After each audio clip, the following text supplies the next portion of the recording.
Il-kap tal-Partit Nazzjonalista Bernard Gregg skomdu immens biex iwieġeb dwar il-qagħda tal-Partit Nazzjonalista fl-aħħar snin, inkluż dwar it-tmexxija tiegħu. Skomdu iktar der meta ġie mistoqsi dwar il-pjan tiegħu għall-pajjiż. Dan kollu ħareġ ċar f'intervista fil-konferenza dwar l-Istat tan-Nazzjon organizzata mill-Uffiċċju tal-President ta' Malta.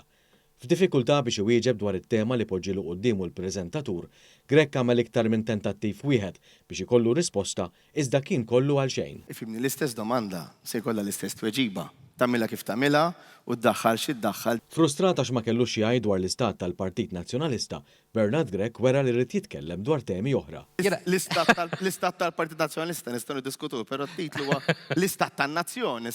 Kontinwament Bernard Gregg uża l-intervista biex jikkritika l-gvern. Li l-Partit Laburista huwa ħażin, daka il-poplu qed jgħidu diġà. Meta mbagħad mistoqsi dwar il-pjan tiegħu għal ġejjieni, reġa' nqabad fuq siq waħda għal biss li qed jiltaqa' mal-NGOs. Għajdli x'inhu l-pjan tiegħek? Naħseb li l-pjan tiegħna huwa ċar.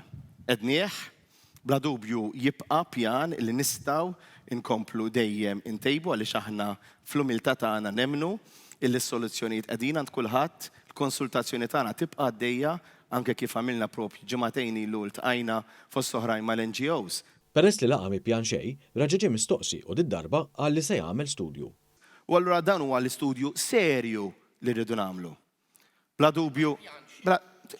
Studju s'issa sar li mhux studju, lu. Bl-intervista tkompli għaddejja u bil-kap tal-Oppożizzjoni bl-ebda alternattiva x'joffri, għamel sforz biex itawwal kemm jista' ħalli jevita aktar mistoqsijiet.